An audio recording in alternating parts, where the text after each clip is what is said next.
Well, my name's Henry Staggs. I've been involved in the roofing industry all of my life since I was a little kid.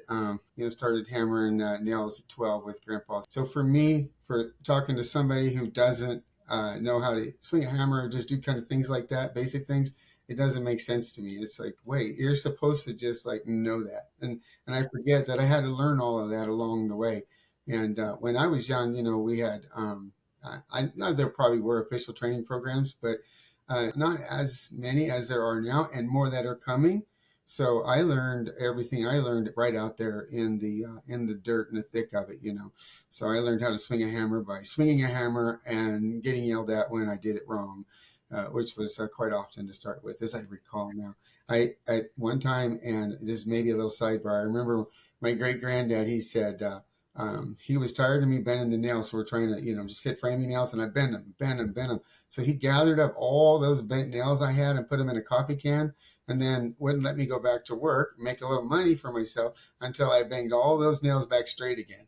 And he wanted me to use those because those nails are going in one way or another, and either he's going to pay me to do it or not. But I remember being a little bitter that day. I was sitting at his workbench pounding those nails straight, thinking this is completely uh, pointless. But it was a training for me, and I learned how to set that nail and sink that nail after that because I don't want to have another coffee can. He waited a long time too. This coffee can was full of nails. It was ridiculous. Why is proper training and certification so crucial?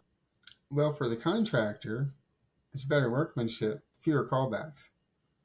The callbacks are expensive.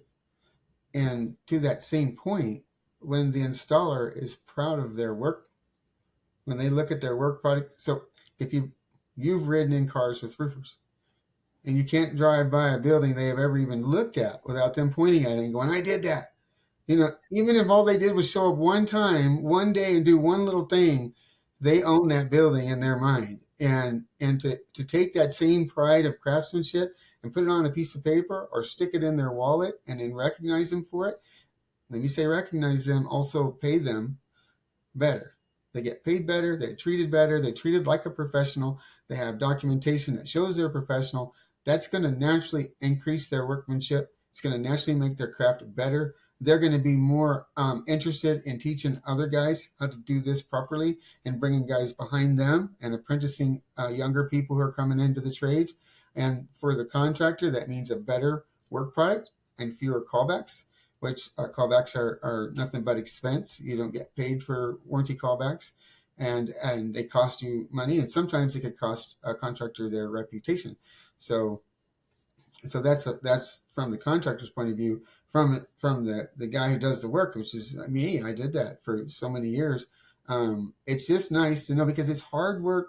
It can be dirty work, and sometimes it's completely thankless work. And you're on top of that building, risking your life and limb to install something that's going to protect everything and everyone that ever goes through the doors in that building.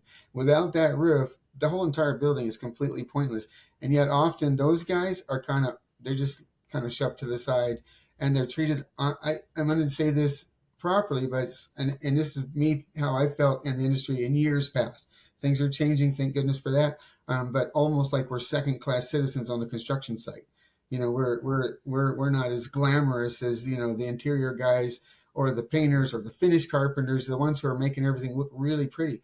But the point is that or the fact is, I should say, is that without us doing the roof, none of that matters. That crown molding can be the most beautiful crown molding, or you can have.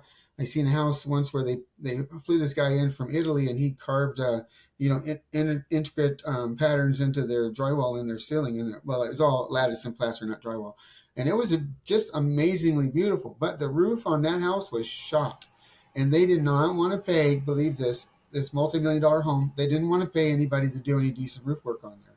And they kept turning down contractors because the prices were too high, they kept saying.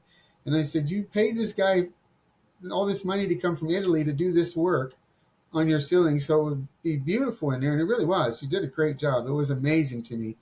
But that's lattice and plaster. It's going to be easily destroyed with a few roof leaks. And that roof was about to leak. And I remember thinking then, this was so many years ago, Not only do we need more training in our industry, but the consumer needs to be more educated on how important it is to have trained craftspersons. So that would be the other point I would bring up. A good marketing person should use the fact that they have well-trained professional craftsmen in this company rather than just some guy off the street who may or may not know what he's doing. Does he know? He says he does, but can he show he does? We don't know. But if he's got that certificate or the one that the NRCA and NCCR are working on just to even get into the industry, those show right away that you have the credential and you've gone through the test, you've gone through the process. Somebody has watched you. You've been judged and rated on your work, and judged to have passed it. Now the homeowner or the building owner, whomever, it could be any building, doesn't matter.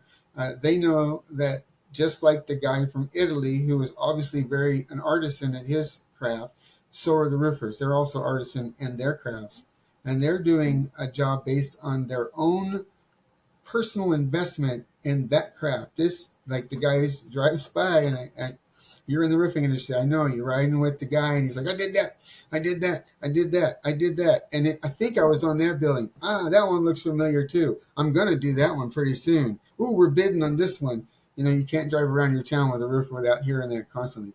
My daughter complains. She's like, "Dad, come on, we know, okay? You climb stuff. Stop." Ask a Roofer minisodes are brought to you by AskARoofer.com and RoofersCoffeeShop.com. In each bite-sized episode, we explore everything from basic roof maintenance tips to the latest in roofing technology and sustainability. Whether you're a homeowner, a building owner, or just curious about the craft, these minisodes are packed with valuable insights to help you navigate your roofing projects and home or building ownership with confidence. So stay tuned, solve your roofing puzzles, and let's stay ahead of the curve with Ask a Roofer minisodes. Go to AskARoofer.com to learn more today.